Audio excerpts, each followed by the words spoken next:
Thérèse Raquin, suivie d'un mariage d'amour, texte intégral. Chapitre 20, texte intégral. Le matin, Laurent et Thérèse, chacun dans sa chambre, s'éveillèrent avec la même pensée de joie profonde. Tous deux se dirent que leur dernière nuit de terreur était finie. Ils ne coucheraient plus seuls, ils se défendraient mutuellement contre le noyer. Thérèse regarda autour d'elle et eut un étrange sourire en mesurant des yeux son grand lit.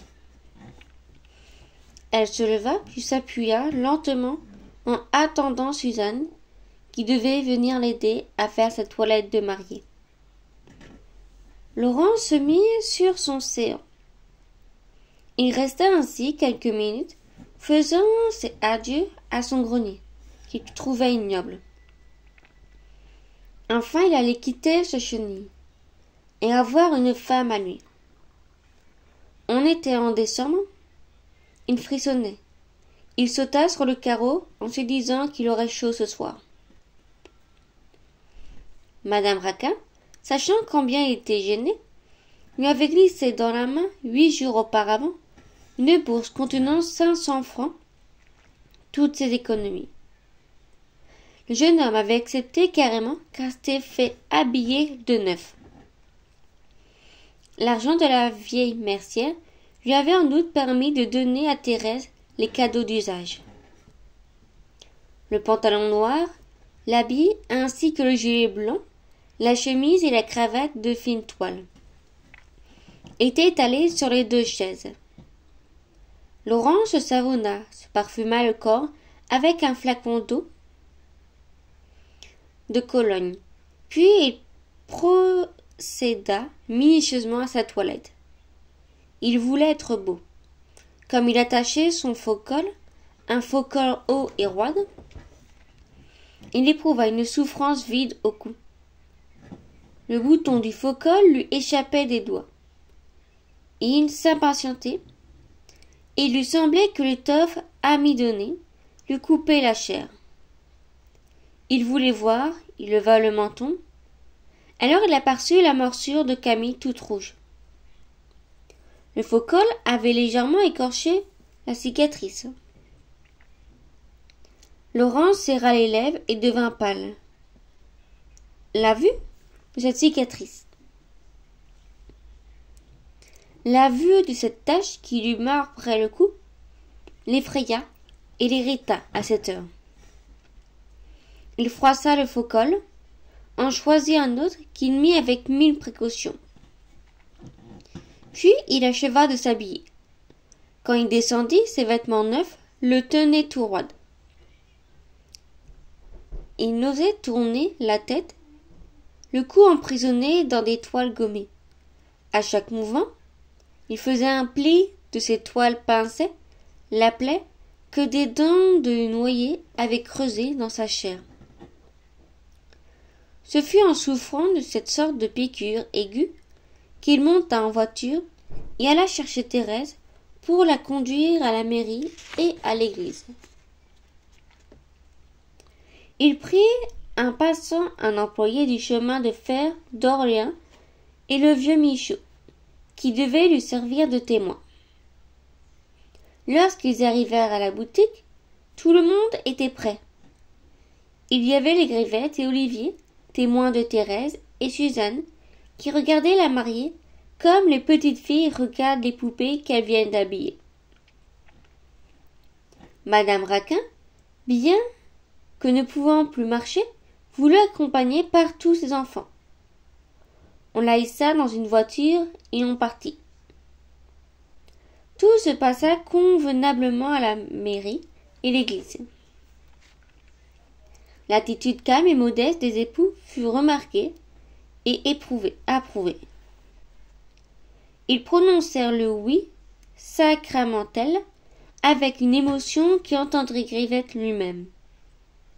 Il était comme dans un rêve, tandis qu'il restait assis ou agenouillé, côte à côte.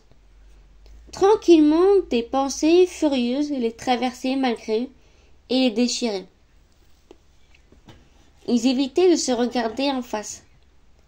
Quand ils remontèrent en voiture, il leur sembla qu'ils étaient plus étrangers l'un à l'autre qu'auparavant. Il avait été décidé que le repas se ferait en famille, dans un petit restaurant, sur les hauteurs de Belleville. Les Michaud et les Grivettes étaient seuls invités. En attendant 6 heures, la noce se promena en voiture tout le long des boulevards.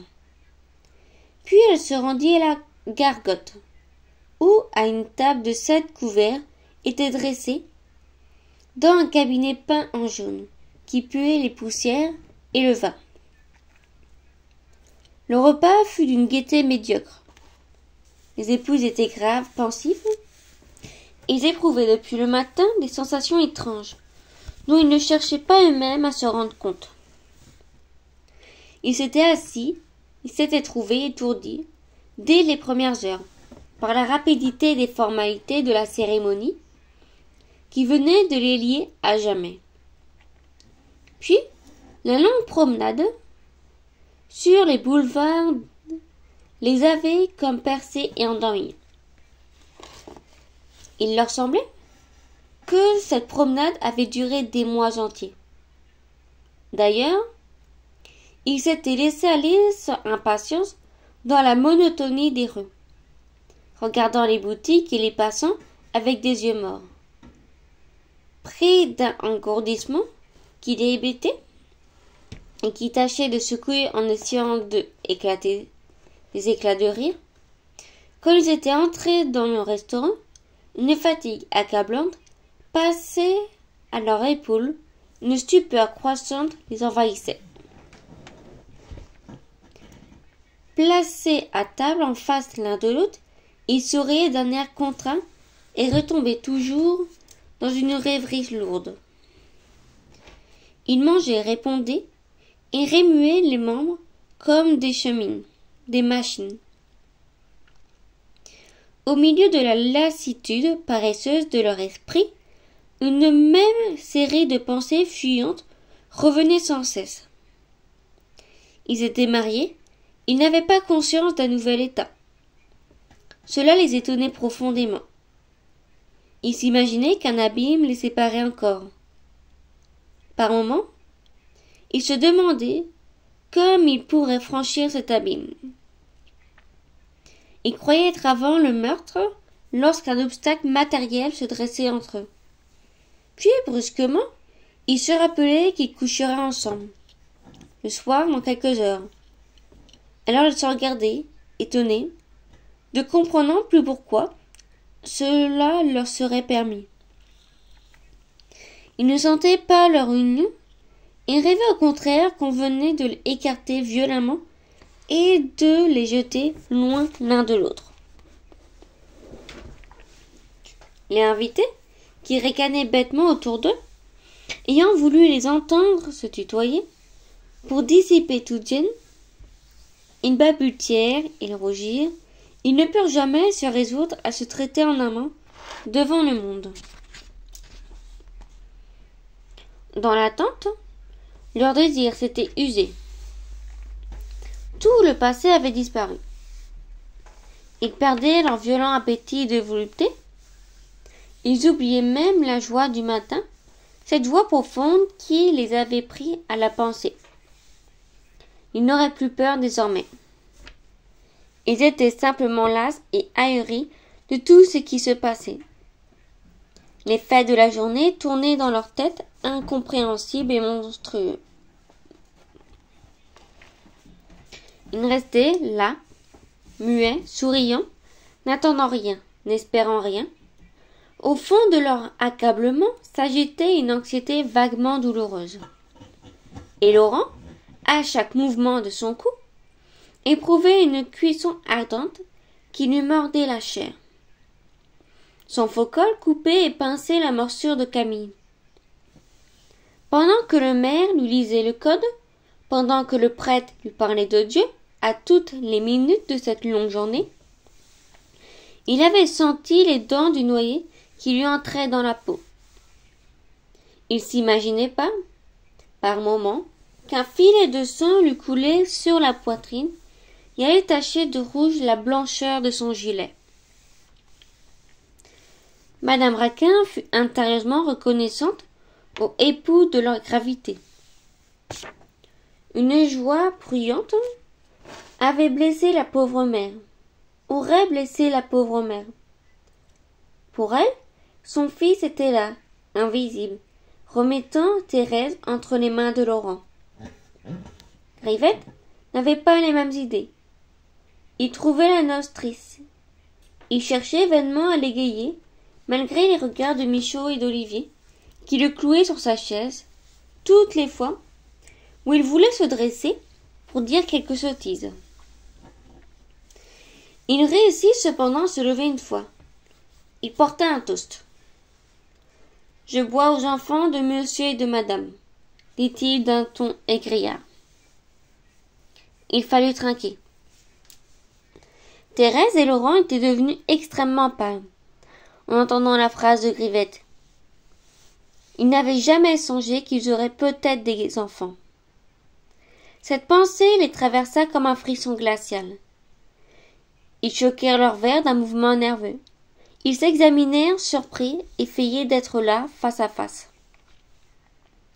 On se leva de table de bonne heure. Les invités voulurent accompagner les époux jusqu'à la chambre nuptiale. Il n'était guère plus de 9h30 lorsque la noce rentra dans la boutique du passage. La marchande de bijoux faux se trouvait encore au fond de son armoire devant la boîte garnie de velours bleu.